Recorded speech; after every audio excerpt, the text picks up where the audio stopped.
Welcome to mega 9 TV. క్రీడల్లో పాల్గొన్న ప్రతి ఒక్కరూ విజయం సాధించారని, కానీ క్రీడలనేవి శారీరక దృఢత్వం, మానసిక ఉల్లాసం కోసమని Sri Prakash synergy schools director Vijay Prakash అన్నారు. కాకినాడ సీతా నరసింహ క్షేత్ర ఇండోర్ స్టేడియంలో రాష్ట్ర స్థాయి టేబుల్ టెన్నిస్ పోటీలు 3 రోజుల పాటు ఘనంగా నిర్వహించి విజేతలకు బహుమతులు అందించారు. ఈ టోర్నమెంట్ లో విజేతలను జాతీయ స్థాయి పోటీలకు ఎంపిక చేస్తారన్నారు. దీనికి సంబంధించిన మరింత సమాచారాన్ని మా కరెస్పాండెంట్ ఉదయ్ అందిస్తారు. కాకినాడ శ్రీప్రకాష్ సినర్జీ స్కూల్స్ క్రీడా సంబరాలకైతే వేదిక అయ్యాయి. 3 రోజుల పాటు రాష్ట్ర స్థాయి టేబుల్ టెన్నిస్ పోటీలు అయితే ఇక్కడ జరుగుతున్నాయి. 12 జిల్లాల నుంచి వివిధ జిల్లాల నుంచి క్రీడాకారులు ఇక్కడ టేబుల్ టెన్నిస్ పండుగలో పాల్గొంటున్నారు. అసలు ఈ 3 రోజుల పాటు ఏ జిల్లాల నుంచి ఎంతమంది క్రీడాకారులు హాజరయ్యారు, వారు ఏ విధమైన ఇక్కడ కొత్త టెక్నిక్స్ ఏమి నేర్చుకుంటున్నారు, ఇక్కడ టోర్నమెంట్ ఎలా జరుగుతుంది అనేది తెలుసుకునే ప్రయత్నం చేద్దాం. రాష్ట్ర స్థాయి టేబుల్ టెన్నిస్ సంబరాలకైతే శ్రీప్రకాష్ సినర్జీ స్కూల్ వేదిక అయింది. అసలు ఇప్పుడు ప్రస్తుత తరుణంలో విద్యార్థులకు చదువు తప్ప క్రీడల పట్ల అసలు అవగాహన లేని పరిస్థితుల్లో ఇటువంటి క్రీడా సంబరాలను జరుపుతున్న శ్రీప్రకాష్ సినర్జీ డైరెక్టర్ విజయ్ ప్రకాష్ మనతో ఉన్నారు. ఆయనతో మాట్లాడదాం. సార్ చెప్పండి, అంటే కొన్ని స్కూల్స్ ఇప్పటికీ గ్రౌండ్ లేని పరిస్థితి ఉంది. అసలు విద్యార్థులకు చదువు తప్ప వేరే ఏమి విద్యార్థులకు అవకాశం కల్పించలేదు. అటువంటి పరిస్థితుల్లో మీరు ఇంత పెద్ద స్థాయిలో క్రీడా సంబరాలు నిర్వహిస్తున్నారు. అసలు దీనిపై ఉంటారు ఎడ్యుకేషన్ తో పాటు భాగమే. క్రీడలకు సెపరేట్, ఎడ్యుకేషన్ సెపరేట్ కాదు. ఎడ్యుకేషన్ అంటే చదువు, క్రీడలు, సాంస్కృతిక పోటీలు ఇవన్నీ కూడా ఒక భాగం అవుతుంది. ఇవన్నీ కూడా ఎప్పుడైతే ఎడ్యుకేషన్లో కలుస్తాయో అప్పుడే సంపూర్ణంగా విద్య అందుతుంది పిల్లలకి. అది శ్రీప్రకాష్ ఎప్పుడు నమ్ముతుంది. గత 48 సంవత్సరాలుగా ఈ విషయాన్ని నమ్మి ఎడ్యుకేషన్ ఇస్తుంది పిల్లలందరికీ.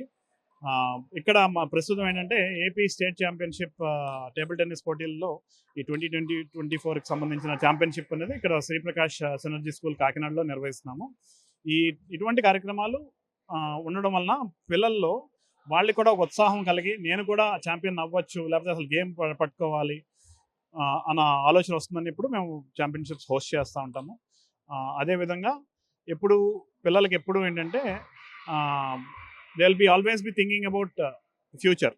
మనకి ఛాంపియన్షిప్ వచ్చిందా లేదా అంత కాదు. అంటే ఇప్పుడు వాళ్ళు బ్యాట్ పట్టుకున్న పిల్లాడు అందరూ ఛాంపియన్లు కాలేరు, కానీ రేపొద్దున వాళ్ళ లైఫ్లో ఎప్పుడు ఆడుతూ ఉంటారు, ఎప్పుడు ఫిట్గా ఉంటారు.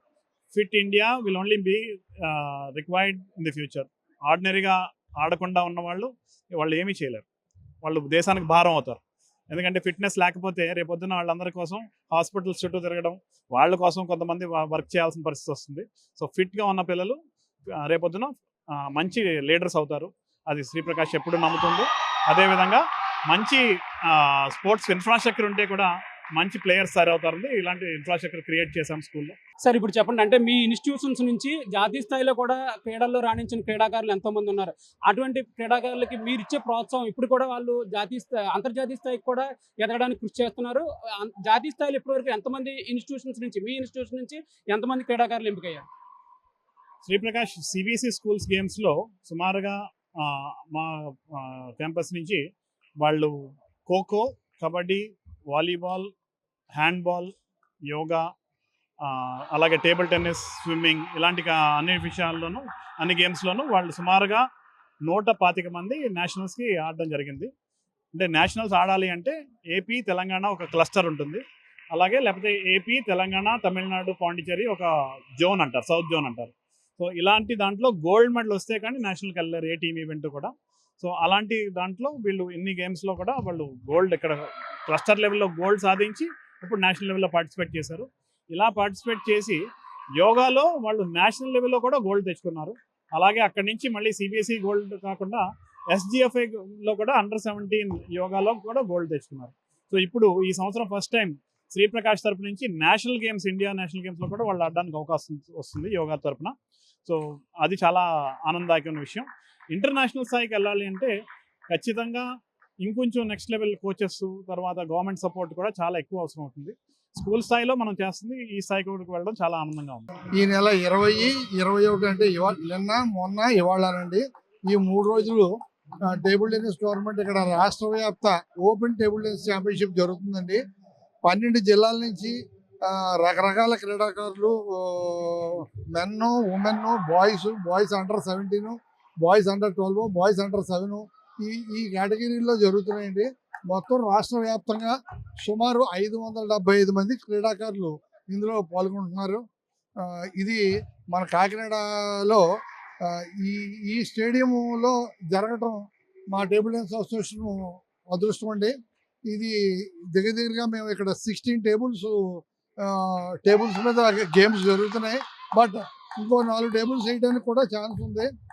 ఈ ఉత్సవాల్ని ఆ, మన ఎపెక్స్, ఓఎన్జీసీ వీరందరూ, మన రైస్ మిల్లర్స్ వీరందరూ కూడా స్పాన్సర్ చేశారు. గత 3 రోజులుగా జరుగుతున్నాయి. అత్యంత ఉత్సాహభరితంగా జరుగుతున్నాయండి. ఇక్కడే స్టేట్ టీములు కూడా సెలెక్ట్ చేసే అవకాశం మనకు ఉందండి. ఇక్కడ జరిగిన ప్రతిభ ఆధారంగా మనం స్టేట్ టీములు కూడా ఇక్కడే సెలెక్ట్ చేస్తామండి. సార్ చెప్పండి, ఇప్పుడు మిగిలిన క్రీడలతో పోలిస్తే అంటే క్రికెట్ కానీ షటిల్ కానీ పోలిస్తే ఈ టేబుల్ టెన్నిస్ ఆడడానికి క్రీడాకారులు ఎందుకు ముందుకు రావట్లేదు? అంటే ఆ ఆటలతో పోలిస్తే ఇది కొంచెం వెనకబడి ఉందని చెప్పుకోవచ్చు. కారణం ఏంటి అసలు? ఇది క్రికెట్, షటిల్ ఇవన్నీ తీసుకుంటానండి. ప్రపంచం మొత్తం మీద 15-20 దేశాలు మించి ఆడట్లేదు. వేరే టేబుల్ టెన్నిస్ దగ్గరగా 150 కంట్రీస్ ఆడుతున్నాయి. ఈ 150 కంట్రీస్లో మనం పూర్వం అంటే ఒక 10 years బ్యాక్ మన ర్యాంక్ ఎంత ఉండేది అంటే 40-50లో ఉండేదండి. ఇప్పుడు వీఆర్ 11 ఇన్ ద వరల్డ్ అండి. ఉమెన్ అయితే 7 or 8 పొజిషన్లో ఉన్నాం. చాలా మంచి పొజిషన్లో ఉన్నామండి. అసోసియేషన్స్ పరంగా కూడా మేము అందరూ ప్లేయర్స్ ఆడటానికి మా సహాయ శక్తులా ప్రయత్నం చేస్తున్నామండి. పూర్వం ఇక్కడ స్టేట్ ర్యాంకింగ్ టోర్నమెంట్ అంటే 150-200 మించి వచ్చేవారు కదండి. ఇప్పుడు దగ్గరగా 570-550 మంది వస్తున్నారు. ఇది క్వాంటిటీ పెరిగితే ఆటోమేటిక్గా క్వాలిటీ వస్తుందండి. దీంట్లో ఎటువంటి సందేహం లేదు. పూర్వం మన కంబైన్ స్టేట్గా ఉన్నప్పుడు స్టాండర్డ్ కూడా ఇప్పుడు మనం రీచ్ అవుతామండి. డెఫినెట్గా కాకినాడలోనే 100-110 మంది ఆడుతున్నారండి. ఇది ప్లేయర్స్ తగ్గడం జనరల్గా పేరెంట్స్ కొంచెం కాస్ట్లీ గేమ్ కింద కూడా దీన్ని చూడొచ్చండి. జనం ఆడకపోవటం ఏమీ లేదండి. డెఫినెట్గా స్టేడియంలో కాకినాడలో 5-6 చోట్ల ఆడుతున్నారు. ఎక్కడ కూడా 15-20 మంది తక్కువ ఉన్నారు. నా పేరు విజయధర్. సో ఈరోజు ఇక్కడికి స్టేట్ టోర్నమెంట్ ఆడడానికి వచ్చాను. అండర్ 17 బాయ్స్ సెకండ్ ప్లేస్ వచ్చింది. ఈరోజు ఫైనల్ సంవేద్ అనే అబ్బాయితో ఆడాను. ఇక్కడికి 12 డిస్ట్రిక్ట్స్ నుంచి చాలామంది ప్లేయర్స్ వచ్చారు. సో కొత్త టెక్నిక్స్ చాలా నేర్చుకున్నాను వాళ్ళ దగ్గర నుంచి కూడా. అండ్ నేను ఫస్ట్ టోర్నమెంట్ నాకు ఇంజురీ అయింది. అక్కడ సెకండ్ రౌండే ఓడిపోయాను. దాని నెక్స్ట్ టోర్నమెంట్ ఒక క్రూషియల్ అప్సెట్ చేసి అక్కడ నుంచి పైకి వచ్చి సో ఇప్పుడు టీంలోకి వచ్చాను. నెక్స్ట్ మంత్ నేషనల్స్ కూడా ఉంది, వడోదరాలో ఉంది నెక్స్ట్ మంత్. సో అక్కడికి వెళ్ళాలి. అండ్ ఇంకా గవర్నమెంట్ నుంచి కూడా సపోర్ట్ వస్తే మేము ఇంకా బాగా ఆడగలుగుతాం. గత 3 రోజుల నుంచి రాష్ట్ర స్థాయి టేబుల్ టెన్నిస్ పోటీలు శ్రీప్రకాష్ సైనర్జీ ఇండోర్ స్టేడియంలో అయితే అంగరంగ వైభవంగా జరుగుతున్నాయి.